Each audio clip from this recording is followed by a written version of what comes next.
Hello people. I usually watch videos that have robot voices, but something about this one I just decided to watch it through. I've already even seen this article, but what this person talks about after the article is quite telling, so I encourage you to go ahead and listen to it.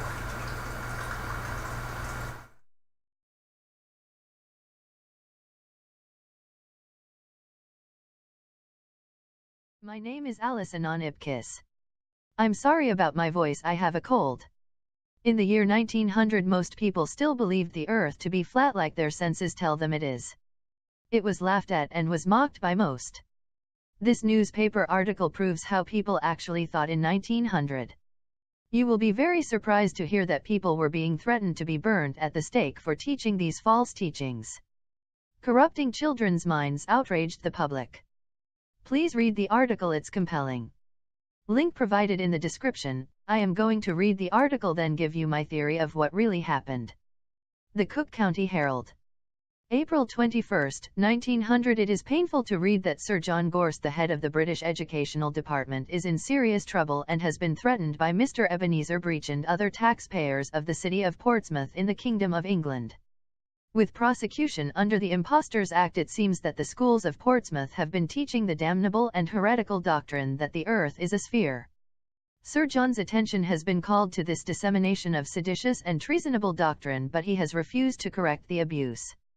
Ebenezer and his friends know of course the earth is as flat as a pancake. They have been patient with Sir John and day after day have allowed the false teachings regarding the shape of the earth to go on, but can stand it no longer, they say, to see their children corrupted with this most heretical doctrine, as the complainants call it in this protest.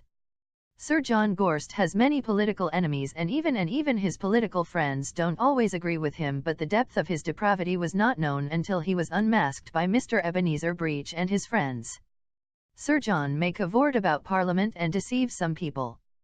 But when he runs up against a body respectable British taxpayers, the bulwarks of the throne and the guardians of the Constitution, it is another matter. Such new-fangled ideas as that of the earth being a sphere he may impose upon the frivolous persons who riot in the ungodly city London, but upon the taxpayers of Southampton. Ebenezer and his friends mean business and have served formal notice upon the Portsmouth School Board that the teaching that the earth is a sphere cannot be allowed to continue under any circumstances, plea or explanation whatever, and that it must be abandoned under pain of the punishment for schism by the law provided. After having stamped out the dastardly doctrine in the schools of Southampton, the committee announced that they will next go up to London and bring the London School Board before the courts, being well advised and informed that the same doctrine regarding the shape of the earth is also taught in the London schools. Sir John meantime is to be brought to court and prosecuted under the Impostors Act. Is a part of the British Constitution. Probably no one knows what is and what is not of the nebulous thing, and provides certain pains and penalties such as forfeiture of estate and burning at the stake if reluctant. Ebenezer and his friends are worthy and reputable citizens and mean business. If necessary they will light the fires of Smithfield again for the wicked Sir John. At last accounts Sir John was at large, and so was Ebenezer. When I first heard this article I couldn't believe what I was reading. This is the most compelling evidence for the globe fakery and is the starting point for the 100-year globe race. Nobody was being convinced in 1900, and it seems to me from this article that it was frowned upon and laughed about as it was ridiculous. Common sense says it's flat. They tried using science for hundreds of years. The general public just wasn't buying the idea. They had to change tactics, and they realized they had to break the world and build it back up again. So in 1914 we had World War I, and we lost around 18 million flat earthers. The first batch of the generations had gone. And the world would never be the same again. In the 1920s, because of the loss of fathers, uncles and brother, the world changed. Drugs were on the menu and people were acting kind of crazy. The first misspent youth generation. In 1920 a man called Luther Replogle came on the scene. The ball starts to roll. Replogle globes have been making globes since the 1920s. Recognized as the world's leading manufacturers of world globes, Replogle World Globes has a well-earned reputation for its constant production and innovation of world globes. From its humble beginning in a Chicago apartment, Replogle World Globes today is the world's leader in globe production. From handcrafted masterpieces in the offices of presidents and dignitaries to classroom models that help students understand their world, their belief in the globe as a source of wonder hasn't changed. To deliver globes to an ever broader audience. That was the vision of Luther Replogle in 1930, and this continues to be Replogle's mission to this day. Replogle World Globes believe that the appeal of a globe is deeper than its value as a learning tool or home accessory. Luther Replogle knew this from the beginning. As a school supply salesman, he took a special interest in globes, believing he could successfully market them to a broader audience. In 1930, as 122 million citizens of the United States braced themselves for what will become known as the Great Depression, experienced all over the world. From the US to Germany and the UK. Luther Replogle, along with his wife, Elizabeth, began assembling globes in their Chicago apartment. Just 12 years after the First War. This all sounds incredibly dodgy if you ask me. It all seems very fortunate. Very fishy indeed. Just to keep it fresh. Here's a recap. As the theory wasn't really working for them, they had to change tactics. So in 1914 we had World War I. We lost 18 million people and 23 million were wounded. After the war, the 1920s is where everything started to change in society. Everyone was free from the war, but because of the lack of fathers and uncles, families were affected and it had a knock-on effect. People were getting out of control and morals had slipped away. This was new generation. In 1929 everything changed again. We had the Great Depression, which lasted up until 1938. It was caused by the Federal Reserve and was also the path towards World War II. The next major call on humanity. World War II started in 1939 and ended in 1945.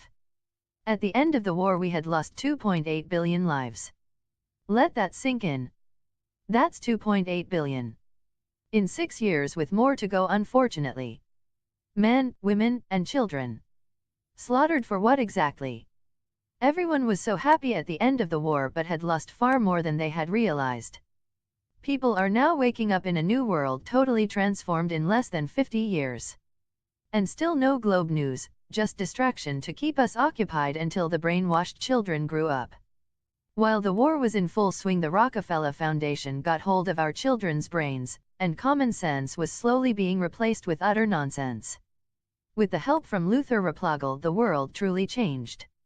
We were being taken over literally. And nobody had noticed. Then we got the Nazis shipped over to the USA, who created what we know as NASA today. For definition, NASA means to deceive, and they did just that. It seems. The moon landing was the first elephant in the room. Even at the time people didn't believe it, not everyone was dumb enough yet. More time was needed to brainwash the masses. With the help from Stanley Kubrick they managed to pull off the lousy attempt. Stanley Kubrick tried to warn us about the fake moon landing with the film The Shining. Later on he did Eyes Wide Shut, which also reveals some astonishing truth. By the 1960s most people had a TV in their home, and that was the beginning of the end as far as common sense goes. Monkey see, monkey do syndrome was about to take full effect. While all this was going on, Vietnam War was going from 1955 until 1975. They had to cull a few more million generations to finish the job off. Which killed nearly 4 million. John Lennon and his peace campaign was our only hope, and in 1980 they killed him for being a threat to the agenda. Understand this. From 1900 and being burnt at the stake. To then, flying to the moon in 1969 with a cheering crowd. Something doesn't add up. When was the period when the globe theory was finally accepted? When was the telegram sent to everyone?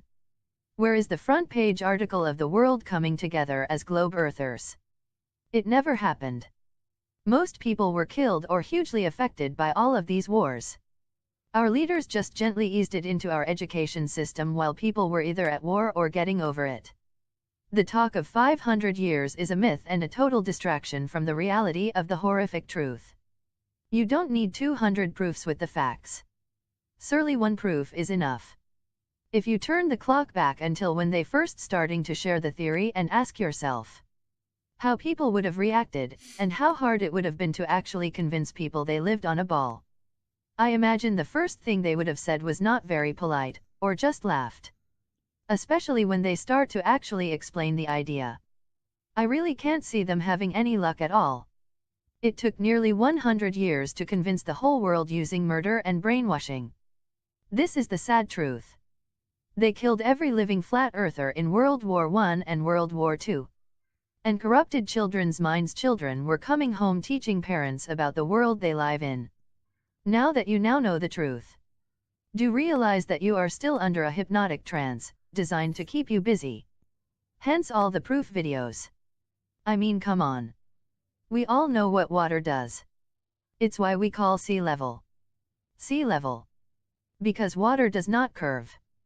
The smoking gun, of course, is the sun. It's also claimed to be 93 million miles away. When in reality it's right above our head. Globe earthers were sick of being laughed at. So they knew they literally had no other choice. Now the table has turned and flat earthers are being witch hunted. I wonder what happened to Ebenezer Breach. I bet his family and friends ended up having to go to war. And the rest is history. Thanks for listening. Please like and subscribe. Part 2.